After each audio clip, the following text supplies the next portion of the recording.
Praise the Lord. सबको जय मसीह की। आइए हम एक वचन पढ़ेंगे, नीति वचन उसका 13 लिखा है, जो वचन को तुच्छ जानता है वह नष्ट हो जाता है, परंतु आज्ञा के डरवैयों को अच्छा फल मिलता है। हालेलुया।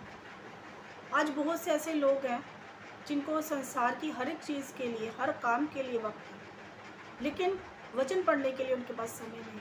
उनकी बाइबल जो है वो एक साइड पे, एक कोने में पड़ी रहती है, और या अलमारी के ऊपर पड़ी होगी, धूल जमी होगी। कभी कभार हफ्ते में एक दिन बाइबल को निकाल लेते हैं, या फिर बाइबल को सिर्फ चर्च जाके ही पढ़ना, वचनों को सुनना, बस। उसके अलावा उनका पर्सनल जो है जीवन वो बिल्कुल संसारिक है, वचनों के साथ उनका कोई लेना देना ही नहीं है।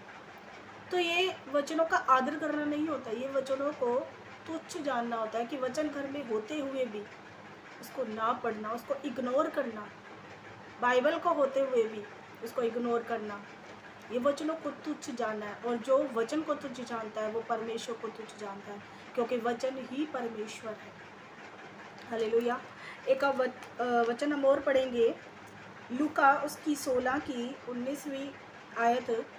और यहाँ पे लिखा है, इसके हेडिंग जो है, धनी मनुष्य और निर्धन लाजर।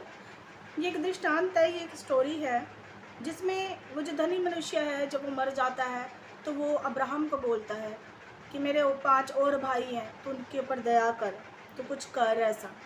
तो यहाँ पे वो हम 27वें आयत से देखेंगे। उसने कहा, तो हे पिता, मैं तुझसे विनती करता हूँ कि तू उसे मेरे पिता के घर भेज, क्योंकि मेरे 5 भाई हैं। वह उनके सामने इन बातों की गवाही दे, ऐसा न हो कि वे भी इस पीड़ा की जगह में आएं। अब्राहम ने उससे कहा, उनके पास तो मूसा और भविष्यवक्ताओं की पुस्तकें हैं, वे उनकी सुने। क्या कहा अब्राहम ने? उनके पास तो पुस्तकें हैं, वे उनकी सुने। उसने कहा, नहीं है पिता अब्राहम, पर यदि कोई मरे हुओं में से उनके पास जाए तो वे मन फिराएंगे। उसने उससे कहा, जब वे मूसा और भविष्यवक्ताओं की नहीं सुनते, तो यदि मरे हुओं में से कोई जी भी उठे तो उसकी नहीं मानेंगे।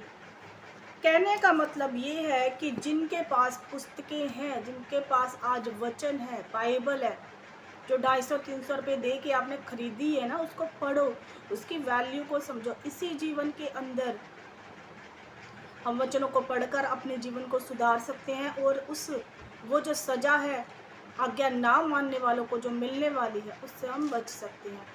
यदि हम इन वचनों को इग्नोर करते हैं तो आज हम परमेश्वर की वाणी को, उसकी आवाज़ को इग्नोर कर रहे हैं, परमेश्वर को इग्नोर कर रहे हैं। सारे समय को छोड़ के बाइबल के लिए समय निकालो। आलतू फालतू चीज़ें जो है ना, जो हम करते रहते हैं, उन चीज़ों से हटकर बाइबल के लिए समय निकालो, वचनों को पढ़ो और अपने जीवन को बचाओ। क्योंकि इधर धरती पे रहते रहते हम सारी चीज़ें कर सकते हैं, धन्यवाद भी कर सकते हैं, और हम माफ़ी भी मांग सकते हैं, लेकिन जब ये जीवन हाथ से निकल गया ना, तब कुछ भी नहीं कर सकती। कोई मिट्टी ना बोल सकती है, ना धन्यवाद कर सकती है, ना कुछ और कर सकती है। इसीलिए अभी हमारे पास समय है, थोड़ा थोड़ा करके स्टार्ट करोगे, समय बढ़ता जाएगा, परमेश्वर का आत्मा आपको खींच लेगा, लेकिन आप एक कदम बढ़ाओगे तभी वो आपको खींच पाएगा। हालेलुया। तो देखिए, इग्नोर ना कीजिए, ये आपके जीवन को बचा सकती है, और इससे दूर रहना आपका जीवन बिगाड़ सकता है। तो इसलिए परमेश्वर के करीब आइए। भविष्यवाणी की पुस्तक आपको दी गई है, जीवन कैसे जीना है वो बाइबल में सब बताया गया है। आपके सारे सवालों का जवाब आपको बाइबल में मिलेगा। तो बाइबल को तुच्छ ना जानिए, उसके करीब आए, परमेश्वर आपको बहुत आशीष देगा। प्रभु आपको आशीष दे इस वचन के द्वारा। और मैं विश्वास करती हूँ, प्रार्थना करती हूँ कि जो लोग वचनों से दूर हैं वो परमेश्वर के करीब आए। प्रभु आपको आशीष दे।